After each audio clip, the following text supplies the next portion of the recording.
Hi guys, this is Satish Tummala. Welcome back to Chanakya free education YouTube channel.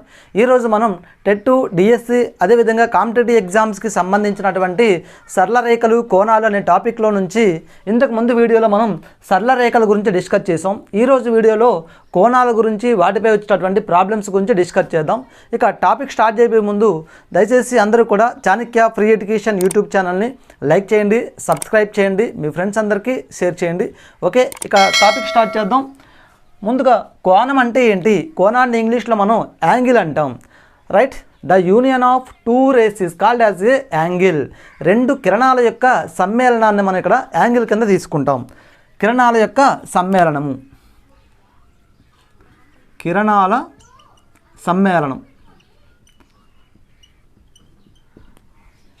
అంటే ఆ రెండు కిరణాల యొక్క సమ్మేళనం అనేది ఇక్కడ జరిగేటప్పుడు ఆ రెండిట్లో మధ్యలో ఏర్పడిన దాన్ని మనం కోణం కింద తీసుకుంటాం. మరి ఇదొక కిరణం కింద తీసుకున్నాం, అదేవిధంగా ఇది ఇంకొక కిరణము. ఈ రెండు కిరణాల కలయిక వల్ల మధ్యలో ఏర్పడినటువంటి దాన్ని మనం ఇక్కడ కోణము అని చెప్పని అంటాం అన్నమాట. ఇప్పుడు ఇంకొక పాయింట్ ఏంటంటే, ఇక్కడ కిరణం అనేటటువంటి పదం గురించి మనం మాట్లాడాం. కిరణాన్ని ఇంగ్లీష్లో మనం ఏమంటాం సార్ అంటే రే అని అంటాం. రే. మరి కిరణానికి ఎన్ని అంచె బిందువులు ఉంటాయి అనేటటువంటి క్వశ్చన్ ఇంతకుముందు ఎగ్జామ్లో చాలాసార్లు రావడం జరిగింది. కిరణానికి ఒకే ఒక అంచె బిందువు ఉంటుంది. చూడండి, ఇది కిరణం అంటే ఎలా ఉంటుంది, రే. ఇదిగో ఒక అంచె బిందువు, ending points. How many ending points of the ray అని అడిగితే ఓన్లీ 1 పాయింట్. ఒక కిరణానికి ఒకే ఒక అంచె బిందువు ఉంటుంది. ఒక కిరణం అనేది ఒకవైపు తుది బిందువును కలిగి మరొక వైపు అనంత దూరం వైపు ప్రయాణించే విధంగా ఉండేటటువంటి నిర్మాణం అన్నమాట. ఓకే, ఇప్పుడు ఈ రెండు కిరణాల యొక్క సమ్మేళనం వల్ల మనకి కోణం అనేది ఏర్పడుతుంది అని చెప్పాం కదా. మరి ఈ కోణం అనేది ఎప్పుడు ధనాత్మకంగా ఉంటుంది, ఎప్పుడు రుణాత్మకంగా ఉంటుంది, పాజిటివ్ ఆర్ నెగిటివ్ అని డిసైడ్ చేసేది మనకి ఏంటంటే భ్రమణము. భ్రమణాన్ని ఇంగ్లీష్లో మనం రొటేషన్ అని అంటాం.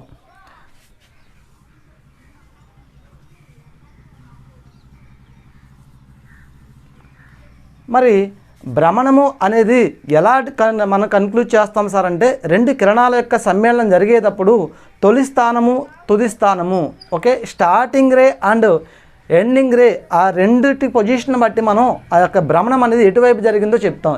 ఈ భ్రమణం అనేది మనకి రెండు రకాలు. ఒకటి సవ్య దిశ, రెండవది అపసవ్య దిశ.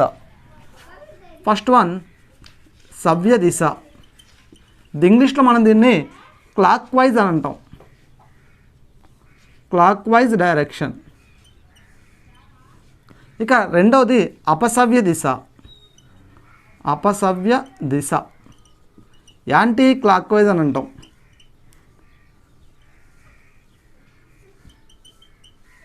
Anti clock wise direction.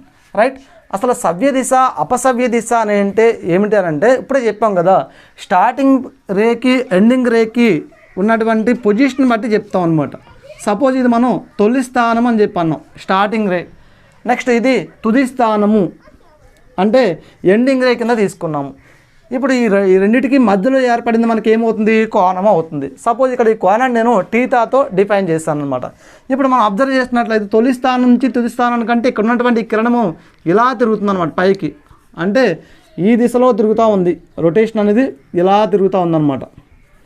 మరి ఈ దిశలో తిరిగినట్లయితే అది గడియారం తిరిగే వైపు తిరుగుతుందా, దానికి ఆపోజిట్గా తిరుగుతుందా అంటే గడియారానికి ఆపోజిట్గా, యాంటీ క్లాక్ వైజ్. అంటే ఏ దిశ వస్తుంది సార్ అంటే అపసవ్య దిశ. గడియారానికి వ్యతిరేకంగా తిరిగినట్లయితే దాన్ని మనం అపసవ్య దిశ అని అంటాం. మరి ఇక అపసవ్య దిశలో తిరిగినప్పుడు మనకి యాంగిల్ ఏమవుతుందంటే పాజిటివ్ అవుతుంది, ధనాత్మక కోణం అవుతుంది. అదేవిధంగా సవ్య దిశలో తిరిగినప్పుడు చూడండి, ఇప్పుడు సవ్య దిశ అంటే ఇలా అనమాట. ఇది తొలి స్థానము, తర్వాత ఇది తుది స్థానం. ఇప్పుడు కోణం అనేది ఎలా ఏర్పడుతుందని అంటే తొలి స్థానం నుంచి తుది స్థానం వరకు అంటే ఇలా తిరుగుతుంది అనమాట. అంటే ఇది ఏ డైరెక్షను, గడియారం తిరిగేటటువంటి డైరెక్షన్ కాబట్టి క్లాక్ వైజ్ డైరెక్షన్ అని అంటాం. ఇక్కడ క్లాక్ వైజ్ డైరెక్షన్లో తిరిగింది కాబట్టి ఏర్పడేటటువంటి ఈ కోణం ఏమవుతుందంటే రుణ కోణం అవుతుంది, నెగిటివ్ యాంగిల్. రైట్, ఇక్కడ మనకి సవ్య దిశలో నెగిటివ్ యాంగిల్ ఏర్పడుతుంది, నెగిటివ్ యాంగిల్. అదే అపసవ్య దిశలో అయితే పాజిటివ్ యాంగిల్ ఏర్పడుతుంది. ఇప్పుడు కోణం అనేది ఎలా ఏర్పడుతుందో చూసాం కదా. ఇప్పుడు ఆ కోణాలను ఏ పద్ధతిలో కొలుస్తాము, ఓకే, దాని గురించి చూద్దాం. కోణమాపన పద్ధతులు, యాంగిల్ మెజర్ సిస్టమ్ గురించి చూద్దాం. ఇప్పుడు కోణమాపన పద్ధతులు లేదా ఇంగ్లీష్లో మనం యాంగిల్ మెజర్ సిస్టమ్ అని చెప్పి అన్నాం కదా, ఇవి మొత్తం మనకి 3 రకాలకు ఉంది. దీంట్లోంచి మనకి ఖచ్చితంగా ఒక మార్క్ అనేది రావడం జరుగుతుంది. Very very important area. కోణమాన పద్ధతిలో ఫస్ట్ వన్ ఏంటంటే షష్ట్యాంశమానం. First one షష్ట్యాంశమానం. దీనికి ఇంకో పేరు ఏంటంటే బ్రిటిష్ పద్ధతి. బ్రిటిష్ పద్ధతి. ఇంగ్లీష్లో దీన్ని ఏమంటాం సార్ అంటే సెక్సేజిమల్ మెజర్ అంటాం. మెజర్డ్.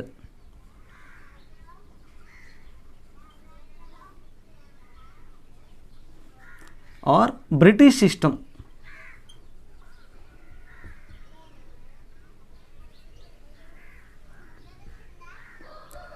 చూడండి, వెరీ వెరీ ఇంపార్టెంట్. ఇక్కడ మనకి షష్ట్యాంశమానము లేదా బ్రిటిష్ పద్ధతి అనేంటి ఏమిటి సార్ అంటే ఒక కోణాన్ని ఈ పద్ధతిలో ఎలా తీసుకుంటాము అనేది మనకి ఇంపార్టెంట్. ఇక్కడ షష్ట్యాంశమానంలో ఒక కోణాన్ని చెప్పేటప్పుడు దాని వాల్యూని డిగ్రీస్లో చెప్తాం అనమాట. డిగ్రీస్. డిగ్రీ ఇంగ్లీష్లో కూడా డిగ్రీస్ అని అంటాం. డిగ్రీస్లో చెప్తాం. ఎలా సార్ అంటే ఎగ్జాంపుల్ చూడండి, ఇక్కడ 0 డిగ్రీసు, 30 డిగ్రీసు, 45 డిగ్రీసు, ఇలా మనం ఈ యాంగిల్ని డిగ్రీస్లో చెప్తాం. అంటే మనం ఎక్కువగా ఉపయోగించేది ఏంటంటే షష్ట్యాంశమానమే లేదా బ్రిటిష్ పద్ధతిని మనం ఎక్కువగా ఉపయోగిస్తున్నాం. దీన్ని కోణాల్లో డిగ్రీస్ గురించి చెప్తాం అనమాట. కోణం విలువ చెప్పేటప్పుడు డిగ్రీస్లో చెప్తాము. ఇక్కడ మనం ఎలా తీసుకుంటాం సార్ అంటే ఒక లంబకోణం విలువ ఎలా తీసుకుంటాం సార్ అంటే 90 డిగ్రీలు అని చెప్పి తీసుకుంటాం. ఒక లంబకోణం అంటే మీకు తెలిసిందే, ఎక్కువగా మనకి ఉపయోగించేది కూడా ఇదే కాబట్టి లంబకోణం అనగానే 90 డిగ్రీలు మీ మైండ్లోకి వచ్చేస్తుంది. ఇక రెండోది ఏంటి సార్ అంటే 1 డిగ్రీ విలువ దేనికి సమానం అవుతుంది సార్ అంటే 60 నిమిషాలకు సమానం అవుతుంది. రైట్. నెక్స్ట్ 1 నిమిషం విలువ దేనికి సమానం అవుతుంది సార్ అంటే 60 సెకండ్లకు సమానం అవుతుంది.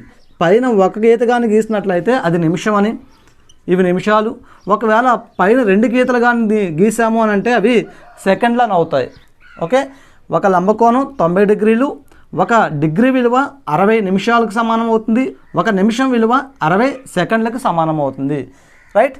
ఇదంతా కూడా మనకి షష్ట్యాంశమానమే. ఎలాగో మనం డిగ్రీస్ గురించి మనం మాట్లాడుతున్నాం కాబట్టి ప్రామాణిక కోణాల గురించి కూడా ఇక్కడే డిస్కస్ చేద్దాం. ప్రామాణిక కోణాలు. ప్రామాణిక కోణాలు మనం ఇంగ్లీష్లో స్టాండర్డ్ యాంగిల్స్ అని అంటాం. ఇది కూడా మనకి ఇప్పుడు వచ్చినటువంటి న్యూ టెక్స్ట్ బుక్లో క్లియర్గా మెన్షన్ చేశాడు కాబట్టి ఎక్కడో మారుమూలన మనకి మీకు తెలుసా అనేటటువంటి ఒక చిన్న బాక్స్లో ఇచ్చాడు. So very very important. ఇది కూడా మనకు ఒకసారి చూడండి, చాలా ఈజీ. ప్రామాణిక కోణాల విలువలు ఎంత అంటే 0 డిగ్రీసు, 30 డిగ్రీస్, 45 డిగ్రీస్, 60 డిగ్రీస్. తర్వాత వీటిని డబల్ చేస్తే వచ్చేటటువంటి వాల్యూస్ కూడా అనమాట. 30ని 0ని డబల్ చేస్తే మళ్ళీ 0నే వస్తుంది. ఇక 30ని డబల్ చేస్తే 60 ఆల్రెడీ వచ్చేసింది. నెక్స్ట్ 45ని డబల్ చేస్తే 90. నెక్స్ట్ 60ని డబల్ చేస్తే 120. తర్వాత 90ని డబల్ చేస్తే 180. ఇక్కడ వరకు వచ్చేటటువంటి ఈ కోణాలన్నింటినీ మనం ఏమంటాం సార్ అంటే ప్రామాణిక కోణాలు అని అంటాము. ఇంగ్లీష్లో అయితే స్టాండర్డ్ యాంగిల్స్ అని అంటాము. సార్ వీటిని ప్రామాణిక కోణాల కింద ఎందుకు తీసుకున్నాము, ఆ వాల్యూస్ మాత్రమే ఎందుకు వస్తున్నాయి అంటే మీకు జామెట్రీ బాక్స్లో మీరు చూసినట్లయితే ఇలా 2 ఉంటాయి మనకి.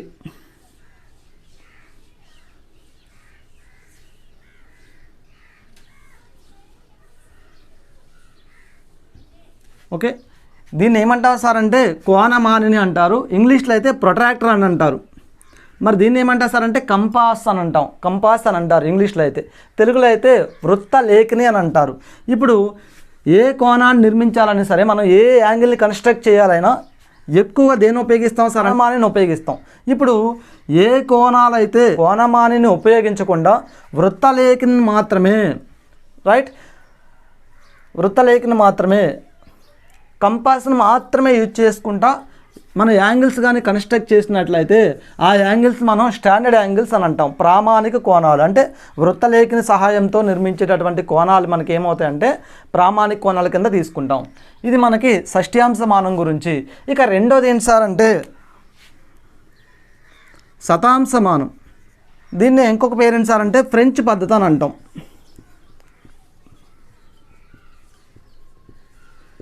మరి ఇంగ్లీష్లో వీటిని ఏమంటాం సార్ అంటే సెంటేజిమల్ మెజర్డ్ అని అంటాం. Centesimal measured or French system, right. వీటి గురించి ఒకసారి చూడండి. ఇప్పుడు మనకి శతాంశమానము లేదా ఫ్రెంచ్ పద్ధతి, సెంటేజ్మల్ మెజర్డ్ ఆర్ ఫ్రెంచ్ సిస్టమ్ అని అంటాం ఇంగ్లీష్లో. అయితే ఇక్కడ శతాంశ అంటే 100 అని అర్థం. అంటే ఇక్కడ మనం తీసుకునేటటువంటి డిగ్రీస్ అనేటటువంటి విలువ దేని కింద మారిపోతుంది అంటే గ్రేడ్స్ కింద. అంటే ఒక కోణం యొక్క విలువను మనం గ్రేడ్స్లో చెప్పినట్లయితే దాన్ని మనం శతాంశమానము అని అంటాం అనమాట. చూడండి, ఇక్కడ గ్రేడ్స్ అనేటటువంటి విలువ వస్తుంది. ఇక్కడ ఒక లంబకోణం విలువ ఏమవుతుంది సార్ అంటే 100 గ్రేడ్స్ అవుతుంది, 100 గ్రేడ్లు అవుతుంది. ఒక లంబకోణం విలువ 100 గ్రేడ్స్ అవుతుంది. మరి ఇక్కడ ఏముంది, ఒక లంబకోణం విలువ 90 డిగ్రీలు అయింది. ఇక్కడ ఒక లంబకోణం విలువ 100 గ్రేడ్స్ అవుతుంది. తర్వాత ఒక గ్రేడ్ విలువ ఏమవుతుంది సార్ అంటే 100 మినిట్స్ అవుతుంది. ఒక గ్రేడ్ విలువ 100 మినిట్స్ అవుతుంది. తర్వాత మళ్ళీ సేమ్ ఇక్కడ కూడా అలాగే చెప్తాం. ఒక మినిట్ విలువ, ఒక నిమిషం విలువ 100 సెకండ్లకు సమానం అవుతుంది. ఇక్కడ తీసుకున్న అన్నీ కూడా ఏమవుతుంది సార్ అంటే 100లే వస్తున్నాయి. మరి ఇక్కడ ఏమొస్తున్నాయి సార్ అంటే 60 అలా వస్తూ ఉంటాయి. ఇక్కడ అన్నీ కూడా 100లోనే వస్తున్నాయి. చూడండి, ఒక లంబకోణం విలువ 100 గ్రేడ్లకు సమానమైంది. ఒక గ్రేడ్ విలువ 100 నిమిషాలకు సమానం అవుతుంది. నిమిషం విలువ 100 సెకండ్లకు సమానం అవుతుంది. ఇదంతా కూడా మనకి శతాంశమానము, గ్రేడ్ మెజర్ సిస్టమ్. అంటే అన్నీ కూడా మనకి గ్రేడ్స్లోనే వస్తాయి అన్నమాట. ఇది మనకి ఫైండ్ అవుట్ చేసిన ఎవరంటే ఫ్రెంచ్ వాళ్ళు కాబట్టి ఫ్రెంచ్ సిస్టమ్ అని చెప్పి అన్నమాట. మరి ఇది ఎవరు కనుక్కున్నారంటే బ్రిటిష్ వాళ్ళు కనుక్కున్నారు కాబట్టి దీన్నే బ్రిటిష్ సిస్టమ్ అని చెప్పి అన్నాం. మనం ఎక్కువగా ఉపయోగించేది బ్రిటిష్ సిస్టమే యూజ్ చేస్తున్నాం ఇప్పుడు రియల్ లైఫ్లో, రైట్. ఇక మూడోది ఏంటి సార్ అంటే వర్తులమానం అని అంటాం. వర్తులమానం. ఇంకొక పేరు ఏంటి సార్ అంటే రేడియన్ పద్ధతి.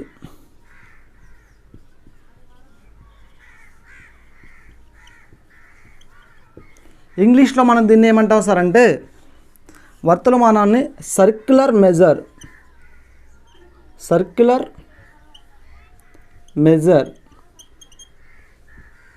లేదా రేడియన్ సిస్టమ్.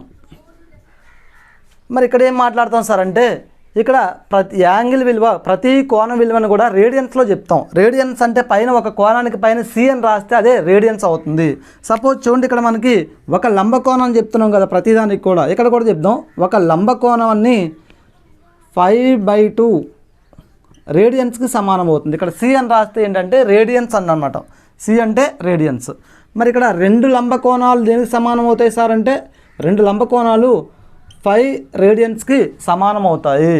మరి పూర్తి కోణం దేనికి సమానం అవుతుంది సార్ అంటే 360 డిగ్రీలు. పూర్తి కోణం అనేది 360 డిగ్రీలు దేనికి సమానం అవుతుంది సార్ అంటే 25 రేడియన్స్కి ఈక్వల్ అవుతుంది. ఇలా మొత్తం కూడా అన్నీ కూడా మనం రేడియన్స్లోకే తీసుకుంటాము. ఇప్పుడు ఒకసారి అన్నీ క్లియర్గా రాద్దాం. అంటే షష్ట్యాంశమానానికి, శతాంశమానానికి, వర్తులమానానికి మధ్యలో ఉన్నటువంటి సంబంధం ఏమిటి సార్ అంటే అన్నీ కూడా లంబకోణాల గురించి మనం తీసుకుంటున్నాం. లంబకోణాలు అన్నీ కూడా సమానం చేస్తాను, అదే మనకి ఆ మూడిటి మధ్య ఉన్నటువంటి సంబంధం అవుతుంది. చూడండి, అన్నిట్లో కూడా లంబకోణాలు సమానం చేస్తే ఇక్కడ లంబకోణం విలువ 90 డిగ్రీలు ఈజ్ ఈక్వల్ టు ఇక్కడ 100 గ్రేడ్స్ ఈజ్ ఈక్వల్ టు ఇక్కడ 5/2 రేడియన్స్. ఇదే మనకి ఆ 3 పద్ధతుల్లో ఉన్నటువంటి సంబంధం అనమాట. ఇక్కడ మనకి ఒకదాని నుంచి ఇంకొక దానికి కూడా మనం ఈజీగా మార్చవచ్చు. అలాగా డిగ్రీస్లో ఉన్నదాన్ని గ్రేడ్స్లోకి మార్చవచ్చు, గ్రేడ్స్లో ఉన్నదాన్ని రేడియన్స్లోకి మార్చవచ్చు, రేడియన్స్లో ఉన్నదాన్ని డిగ్రీస్లోకి మార్చవచ్చు. అది మనకి ప్రాబ్లమ్స్లో చూద్దాం. ఇక దీనికి సంబంధించినటువంటి ఇంకొక టాపిక్ ఏంటి సార్ అంటే కోణాల్లో ఉన్నటువంటి రకాల గురించి చూద్దాం. కోణాల్లో రకాలను ఇంగ్లీష్లో మనం ఏమంటామంటే టైప్స్ ఆఫ్ యాంగిల్స్ అని అంటాం. ఇక్కడ కోణాల్లో ఉన్నటువంటి రకాలు మొత్తం ఒకసారి చూసినట్లయితే ఫస్ట్ వన్ ఏంటి సార్ అంటే అల్పకోణము. ఈ యొక్క అల్పకోణాన్ని ఇంగ్లీష్లో ఎక్యూట్ యాంగిల్ అని అంటాం. Acute angle. ఈ యొక్క కోణాల్లో ఉన్నటువంటి రకాల్లో మనకి ఖచ్చితంగా ఒక మార్క్ రావడం జరుగుతుంది ఎస్జిటి ఎగ్జామ్లో. కొంచెం జాగ్రత్తగా చూడండి, ఇది కూడా మనకి బిట్ పడేటటువంటి ఏరియా. ఫస్ట్ వన్ అల్పకోణము. ఎక్యూట్ యాంగిల్ అంటే ఏంటి సార్ అంటే 90 డిగ్రీల కంటే తక్కువగా ఉన్నటువంటి కోణాన్ని మనం ఏమంటాం సార్ అంటే అల్పకోణము. The angle value is less than 90 degrees, it is called as acute angle, right. 90 డిగ్రీల కంటే తక్కువగా ఉండాలి లేదా 90 డిగ్రీల కంటే తక్కువ. That is less than 90 degrees. Okay, ఇక రెండవది లంబకోణము.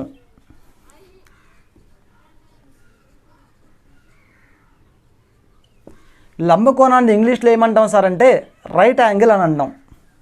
90 degreesకి సమానంగా ఉన్నటువంటి కోణము, 90 degreesకి సమానం.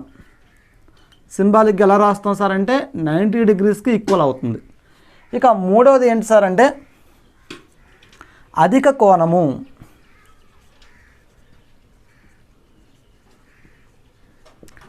ఈ అధిక కోణాన్ని ఇంగ్లీష్లో ఏమంటాం సార్ అంటే అబ్ట్యూజ్ యాంగిల్ అంటాం.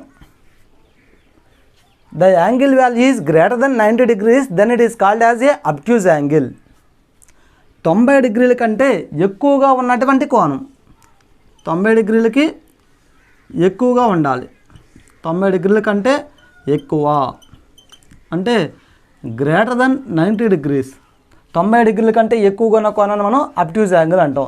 The angle value is greater than 90 degrees, then it is called as obtuse angle.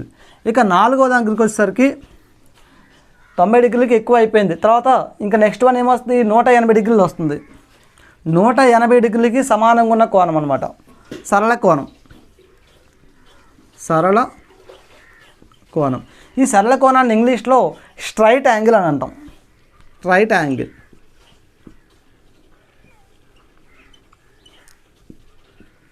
మరి స్ట్రైట్ యాంగిల్ అంటే ఇప్పుడే చెప్పాం కదా, కరెక్ట్గా 180 degreesకి సమానంగా ఉన్నటువంటి కోణం సరళ కోణము 180 degreesకి సమానంగా ఉండాలి. సమానం 180 degreesకి ఈక్వల్గా ఉండాలన్నమాట. 180 degreesకి సమానంగా ఉన్న కోణాన్ని మనం సరళ కోణం అని అంటాము. The angle value is equal to 180 degrees, then it is called as straight angle. ఇక ఐదవది ఏంటి సార్ అంటే 180 కంటే ఎక్కువ. 180 కంటే ఎక్కువగా ఉన్నటువంటి కోణాన్ని మనం ఏమంటాం సార్ అంటే రిఫ్లెక్స్ యాంగిల్ అంటాం. పరావర్తన కోణం. పరావర్తన కోణము ఇంగ్లీష్లో రిఫ్లెక్స్ యాంగిల్. ఇప్పుడే చెప్పాం ఎలా ఉండాలి, 180 కంటే ఎక్కువ. 180 కంటే ఎక్కువగా ఉన్న కోణాన్ని మనం రిఫ్లెక్స్ యాంగిల్ అంటాం. సింబాలిక్గా గ్రేటర్ దాన్ 180 degrees. ఇక 180 కంటే ఎక్కువ కూడా అయిపోయింది. తర్వాత ఏమొస్తుంది, నెక్స్ట్ 360 degrees వస్తుంది. 360 degreesకి సమానంగా ఉన్నటువంటి కోణాన్ని సంపూర్ణ కోణం అంటాం. ఇంగ్లీష్లో అయితే కంప్లీట్ యాంగిల్ అని అంటారు. పూర్ణ కోణం, సంపూర్ణ కోణం. ఇంగ్లీష్లో మనం దీన్ని ఏమంటాం సార్ అంటే కంప్లీట్ యాంగిల్. కంప్లీట్ యాంగిల్ అంటే ఎంతకు సమానం అవుతుంది, ఇప్పుడే చెప్పాం కదా 360 degreesకి సమానం. 360 degreesకి సమానం. ఓకే, సింబాలిక్గా 360కి ఈక్వల్గా ఉన్నటువంటి కోణం. ఇక్కడ వరకు మనకి ఖచ్చితంగా బిట్టు పడేటటువంటి అవకాశం ఉంది. దీనితో పాటుగా మనకి ఇంకొక ఏరియా కూడా ఉంది, అది కూడా చూడండి. ఇక ఏడవది ఏంటి సార్ అంటే పూరక కోణాలు. పూరక కోణాలు. మరి పూరక కోణాలని ఇంగ్లీష్లో ఏమంటావు సార్ అంటే కాంప్లిమెంటరీ యాంగిల్స్ అని అంటాం. Complementary angles. మరి కాంప్లిమెంటరీ యాంగిల్స్ అంటే ఎలా ఉండాలి sir, x plus y is equal to 90 degrees అయినట్లయితే అప్పుడు ఎక్స్ కామా వైల్ని ఏమంటాం సార్ అంటే ఎక్స్ కామా వైల్ని కాంప్లిమెంటరీ యాంగిల్స్ అని అంటాం. అంటే పూరక కోణాలు అని అంటాం. ఎప్పుడు the sum of the two angles value is equal to 90 degrees, then the two angles is called as a complementary angles. For suppose ఇక్కడ ఇలా ఇచ్చాడు 20 degrees ఇచ్చి 20 degrees యొక్క పూరక కోణము find the complementary angle of 20 degrees అని అడిగాడు. అప్పుడు ఏం చేస్తాం, 20 degreesకి పూరక కోణం ఏమవుతుంది సార్ అంటే 70 అవుతుంది. ఎందుకని ఆ రెండింటిని యాడ్ చేస్తే మనకి 90 degrees వస్తుంది కాబట్టి. అలా అనమాట. ఈ టైప్లో మనకి క్వశ్చన్స్ రావడం జరుగుతుంది. ఆ సమ్స్ మనం డిస్కస్ చేద్దాం. ఇక 8వ దగ్గరికి వచ్చేసరికి సంపూరక కోణాలు. సంపూరక కోణాలు ఇంగ్లీష్లో మనం ఏమంటాం సార్ అంటే సప్లిమెంటరీ యాంగిల్స్ అని అంటాం. Supplementary angles. మరి ఇక్కడ ఏంటి సార్ అంటే రెండు కోణాల మొత్తం 180 degreesకి సమానమైనట్లయితే x plus y is equal to 180 degrees. The sum of the two angles value is equal to 180 degrees. Then the two angles is called as supplementary angles. Okay, ఇక్కడ సంపూరక కోణాలు అంటే ఇక్కడ మనకి x, y ఏమవుతాయి సార్ అంటే సంపూరక కోణాలు అవుతాయి అన్నమాట. రైట్, ఇక లాస్ట్ వన్ 9వది సంయుగ్మ కోణాలు. ఇంగ్లీష్లో మనం వీటిని కాంజుగేట్ యాంగిల్స్ అని అంటాం. Conjugate angles. మరి ఇవేం చెప్తున్నాయి సార్ అంటే the sum of the two angles value is equal to 360 degrees. That is x plus y is equal to 360 degrees. రెండు కోణాల మొత్తము 360కి సమానమైనప్పుడు ఆ రెండు కోణాలను మనం ఇక్కడ సంయుగ్మ కోణాలు అని అంటాము. ఎక్స్ వై అనేవి ఏమవుతాయి సార్ అంటే సంయుగ్మ కోణాలు అవుతాయి. ఖచ్చితంగా మనకి ఈ యొక్క కోణాల్లో ఉన్నటువంటి రకాల గురించి చాలాసార్లు మనకి నెంబర్ ఆఫ్ టైమ్స్ కాంపిటేటివ్ ఎగ్జామ్స్లో బిట్ రావడం జరిగింది. సో జాగ్రత్తగా ఇవన్నీ కానీ మీరు చూసుకున్నట్లయితే ఖచ్చితంగా మీకు 1 మార్క్ అనేది మీ దగ్గర ఉన్నట్టే. 100% 1 మార్క్ మీ దగ్గర ఉన్నట్టే. వీటిలో ఉన్నటువంటి రకాల మీద అదేవిధంగా వీటి యొక్క అప్లికేషన్ మీద మనకి ఖచ్చితంగా ఒక బిట్ రావడం జరుగుతుంది. ఆ యొక్క అప్లికేషన్ మీద వచ్చేటటువంటి బిట్స్ ఏంటో నెక్స్ట్ వీడియోలో డిస్కస్ చేద్దాం. ఇది మనకి కోణాలు, అదేవిధంగా కోణాల్లో ఉన్నటువంటి రకాలు. ఇక ఈ కోణాల్లో మరొక 3 రకాలు ఉన్నాయి, అవి కూడా మనకి ఇంపార్టెంటే, వాటి గురించి కూడా డిస్కస్ చేసేద్దాం. ఇక అదేంటంటే మనకి ఫస్ట్ వన్ ఇక్కడ శీర్షాభిముఖ కోణాలు, వెర్టికల్లీ ఆపోజిట్ యాంగిల్స్ అని అంటాం. మరి శీర్షాభిముఖ కోణాలు అంటే ఏమిటి సార్ అంటే శీర్షానికి అభిముఖంగా ఉన్నటువంటి కోణాలు, అంటే the opposite angles of vertex. అంటే చూడండి, ఇలా 2 రేఖలు ఖండించుకున్నప్పుడు ఆ యొక్క ఖండన బిందువుని మనం ఏమంటాం సార్ అంటే శీర్షము అని అంటాం, వెర్టెక్స్ అని అంటాం. ఈ వెర్టెక్స్కి ఆపోజిట్గా ఉన్నటువంటి యాంగిల్స్ అవి రెండు కూడా మనకి ఈక్వల్గా ఉంటాయంట. చూడండి, ఈ యాంగిల్ తీసుకున్నట్లయితే ఈ యాంగిల్కి ఆపోజిట్గా ఉన్న యాంగిల్ ఏంటి? ఈ యాంగిల్. అంటే ఇక్కడ సపోజ్ ఇది యాంగిల్ 1 అని తీసుకుంటే ఇది కూడా యాంగిల్ 1. అంటే ఈ రెండు కోణాలు కూడా సమానంగా ఉంటాయి. ఎందుకని? శీర్షానికి అభిముఖంగా ఉన్నాయి. The opposite angles of the vertex. Okay, vertically opposite angles are always equal. శీర్షాభిముఖ కోణాలు ఎల్లప్పుడూ కూడా సమానంగానే ఉంటాయి. అదేవిధంగా ఇది యాంగిల్ 2 అని చెప్పి తీసుకున్నట్లయితే ఇది కూడా యాంగిల్ 2 అవుతుంది. అంటే ఇక్కడ మనకి angle 1 is equal to angle 1 అవుతుంది, angle 2 is equal to angle 2 అవుతుంది అనమాట. శీర్షాభిముఖ కోణాలు ఎల్లప్పుడూ కూడా సమానమే. ఇవి మనకి శీర్షాభిముఖ కోణాల గురించి. ఇక రెండోది ఏంటి సార్ అంటే ఈ రెండు కూడా మనకి ఏవైనా 2 రేఖలు తీసుకున్నాము. చూడండి, ఇక్కడ ఇదొక రేఖ, అదేవిధంగా ఇదొక రేఖ. ఈ 2 రేఖలను మరొక రేఖ 2 వేరు బిందువుల వద్ద ఖండించింది. ఇదొక బిందువు, ఇదొక బిందువు ఖండించినప్పుడు ఈ యొక్క రేఖను మనం ఏమంటాం సార్ అంటే తిర్యక్ రేఖ అని అంటాం. తిర్యక్ రేఖ. ఇంగ్లీష్లో అయితే ట్రాన్స్వర్షియల్ అని అంటారు.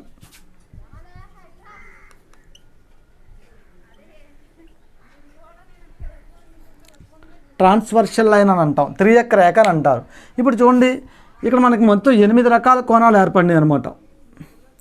యాంగిల్ 1, 2, 3, 4, నెక్స్ట్ 5, 6, 7, 8, మొత్తం 8 టైప్ ఆఫ్ యాంగిల్స్ ఫామ్ అయింది ఇక్కడ. ఇప్పుడు ఈ 8 రకాల యాంగిల్స్లో మనకి ఇక్కడ 2 రకాల పేర్లు తీసుకున్నాను. అది ఏంటి సార్ అంటే ఫస్ట్ వన్ ఇక్కడ ఏకాంతర కోణాలు.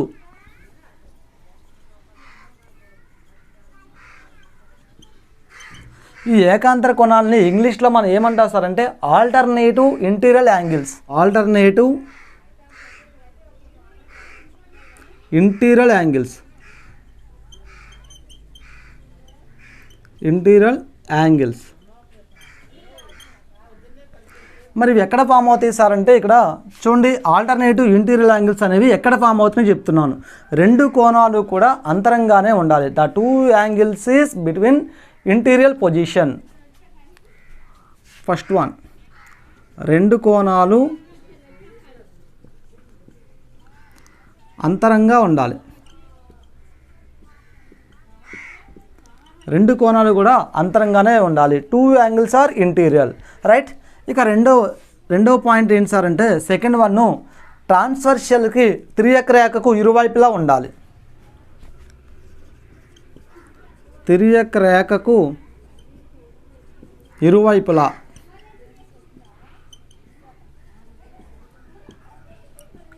అంటే ట్రాన్స్వర్షల్కి బోత్ సైడ్స్ ఉండాలన్నమాట. ఒకటి సపోజ్ ఇది ట్రాన్స్వర్షల్ కింద తీసుకున్నాం కదా, ఒకటి ఇటువైపు ఉంటే మరొకటి అటువైపు ఉండాలన్నమాట. ట్రాన్స్వర్షల్స్కి బోత్ సైడ్స్ అటు ఒకటి ఇటు ఒకటి ఉండాలి. ఇక మూడవది ఆసన్న కోణాలు అవ్వకూడదు. ఆసన్న కోణాలు అవ్వకపోవడం అంటే ఏంటి sir? Does not adjacent angles అని అంటాం ఇంగ్లీష్లో. అంటే పక్క పక్కన ఉండకూడదు. ఓకే, ఇది మనకి 3 పాయింట్లని కూడా మనకి సాటిస్ఫై చేసే విధంగా 2 కోణాలు ఉంటాయి. ఆ 2 కోణాలు ఎక్కడెక్కడ ఉన్నాయో అవే మనకి ఏకాంతర కోణాలు. ఒకసారి మనం డయాగ్రామ్లో చూద్దాం. ఇక్కడ 3, 4, 5, 6 ఈ 4 కోణాలు కూడా లోపల అంతరంగానే ఉన్నాయి కాబట్టి ఇవే మనకి ఏకాంతర కోణాలు అవుతాయి. ఇక్కడ 2 జతల ఏకాంతర కోణాలు ఏర్పడినాయి. అవి ఏంటో చూడండి. ఫస్ట్ పాయింట్ 2 కోణాలు అంతరంగానే ఉండాలి. అంటే ఇప్పుడు మనం 3, 4 తీసుకోవచ్చు, 5, 6 తీసుకోవచ్చు, రైట్. ఇక సెకండ్ పాయింట్ త్రియకరేఖకు ఇరువైపులా ఉండాలి. ఒక కోణము త్రియకరేఖ ఇటువైపు ఉంటే మరొక కోణము ఇటువైపు ఉండాలి. అంటే 3, 4 మళ్ళీ 5, 6 ఇలా కూడా తీసుకోవచ్చు. ఇక్కడ వరకు సరిపోయింది. ఇంకా లాస్ట్ పాయింట్ ఆసన్న కోణాలు అవ్వకూడదు, పక్క పక్కన ఉండకూడదు. The 2 angles or does not adjacent. అంటే ఇక్కడ చూడండి 3, 4 తీసుకోవచ్చా? 3, 4 పక్క పక్కనే ఉన్నాయి కాబట్టి తీసుకోకూడదు. మరి 5, 6 తీసుకోవచ్చా అంటే తీసుకోకూడదు. మరి ఎలా తీసుకోవచ్చు సార్ అంటే యాంగిల్ 3, యాంగిల్ 5, యాంగిల్ 3, యాంగిల్ 5. చూడండి ఇప్పుడు ఈ 3 పాయింట్స్ సాటిస్ఫై చేస్తున్నాయో 2 కోణాలు అంతరంగానే ఉన్నాయి. తర్వాత త్రియకరేఖకు ఇరువైపులా ఉన్నాయి. ఒకటి ఇటువైపు ఉంది, ఇంకొకటి అటువైపు ఉంది. ఇక లాస్ట్ పాయింట్ ఆసన్న కోణాలు అవ్వకూడదు, పక్క పక్కన లేవు. ఇది ఇక్కడ ఉంది, ఇది ఇక్కడ ఉంది.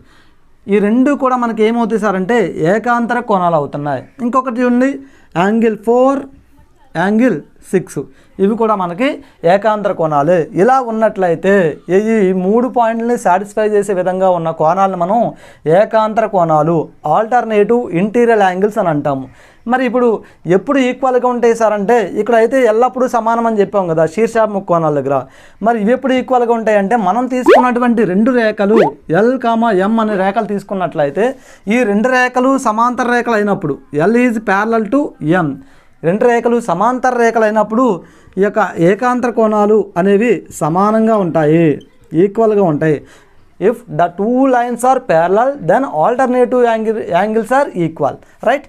ఇక రెండవది ఏంటి సార్ అంటే సదృశ్య కోణాలు.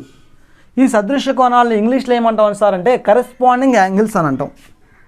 Corresponding angles, right. మరి కరెస్పాండింగ్ యాంగిల్స్ అంటే ఎలా ఉంటాయి సార్ అంటే ఇదే డయాగ్రామ్ నుంచి మళ్ళీ మనం తీసుకుంటున్నాం. 2 రేఖలను ఒక రేఖ 2 వేరు వేరు బిందువుల వద్ద ఖండించింది, మళ్ళీ అది తిరియక రేఖ అవుతుంది. ఇక్కడ కూడా మనకి 3 పాయింట్స్ ఉంటాయి. ఫస్ట్ వన్ 2 కోణాలు అంతరంగా ఉండాలని చెప్పాం కదా. ఇక్కడ ఒక కోణము అంతరంగా, ఇంకొక కోణము బాహ్యంగా. One angle is interior and other one is exterior. ఇక రెండో పాయింట్ తిరియక రేఖకు ఇరువైపులా ఉండాలని చెప్పాం కదా. ఇక్కడ తిరియక రేఖకు ఒకే వైపున ఉండాలి. The 2 angles are in the same side of the transversal. ఇక మూడో పాయింట్ ఆసన్న కోణాలు అవ్వకూడదు. సేమ్ పాయింట్ ఇక్కడ కూడా. The 2 angles or does not adjacent angles, పక్క పక్కన ఉండకూడదు అనమాట. ఇప్పుడు ఈ 3 పాయింట్ని సాటిస్ఫై చేసే విధంగా డయాగ్రామ్లో ఉన్నటువంటి యాంగిల్స్ ఏమేమి ఉన్నాయి సార్ అంటే యాంగిల్ 1, యాంగిల్ 5. ఒకసారి చెక్ చేసి చూడండి. Angle 1, angle 5. ఇప్పుడు ఒక కోణం అంతరంగా ఉండాలి, ఒక కోణము బాహ్యంగా ఉండాలి. యాంగిల్ 1 ఈజ్ ఎక్స్టీరియర్ యాంగిల్, బాహ్యంగా ఉంది. యాంగిల్ 5 ఈజ్ ఇంటీరియర్ యాంగిల్, అంతరంగా ఉంది. సరిపోయింది. నెక్స్ట్ తిరియక రేఖకు ఒకే వైపు ఉండాలి. 2 angles are lie in the same side of the transversal. తిరియక రేఖకు ఒకే వైపు ఉండాలి. ఇది ఇటువైపే ఉంది, ఇది కూడా ఇటువైపే ఉంది. 2 కోణాలు కూడా ఆసన్న కోణాలు అవ్వకూడదు, పక్క పక్కన ఉండకూడదు. ఈ 2 పక్క పక్కన లేవు. ఇలా తీసుకున్నాం.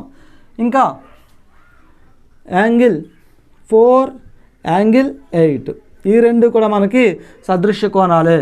ఇంకా యాంగిల్ 2, యాంగిల్ 6. ఇక యాంగిల్స్ 3, యాంగిల్ 7. ఇక్కడ మొత్తం 4 జతల సదృశ్య కోణాలు కరెస్పాండింగ్ యాంగిల్స్ ఫామ్ అయినాయి, రైట్. ఇవన్నీ కూడా మరి సదృశ్య కోణాలు కానీ ఏకాంతర కోణాలు కానీ ఎప్పుడు సమానం అవుతాయి సార్ అంటే 2 రేఖలు కూడా సమాంతర రేఖలైనప్పుడు ఏకాంతర కోణాలు అదేవిధంగా సదృశ్య కోణాలు సమానమవుతాయి. ఇవి మనకి కోణాల్లో ఉన్నటువంటి అన్ని రకాలు కూడా నేను క్లియర్గా ఎక్స్ప్లెయిన్ చేశాను. ఈ యొక్క రకాలన్నింటిలోంచి కూడా మనకి ఖచ్చితంగా ఒక బిట్ పడేటటువంటి అవకాశం ఉంది కాబట్టి జాగ్రత్తగా చూసుకోండి. ఇక ఈ యొక్క సరళ రేఖలు కోణాలు అనేటటువంటి టాపిక్ మీద ఉన్నటువంటి ప్రాబ్లంతో మరొక వీడియోతో మళ్ళీ మీ ముందుకు వస్తాను. దయచేసి అందరూ కూడా చాణక్య ఫ్రీ ఎడ్యుకేషన్ యూట్యూబ్ ఛానల్ని లైక్ చేయండి, సబ్స్క్రైబ్ చేయండి, మీ ఫ్రెండ్స్ అందరికీ షేర్ చేయండి. మా వీడియోస్పై మీకున్నటువంటి అభిప్రాయాన్ని కామెంట్ ద్వారా తెలియచేయండి. మీరు నిజంగా మమ్మల్ని ఎంకరేజ్ చేయాలనుకుంటే దయచేసి మా ఛానల్ని సబ్స్క్రైబ్ చేయండి. మా యొక్క వీడియోస్ అన్నీ కూడా మీకు లేటెస్ట్గా మేము తీసినటువంటి వీడియోస్ అన్నీ కూడా మీకు మొబైల్లో నోటిఫికేషన్ ద్వారా రావడం జరుగుతుంది. Thank you and all.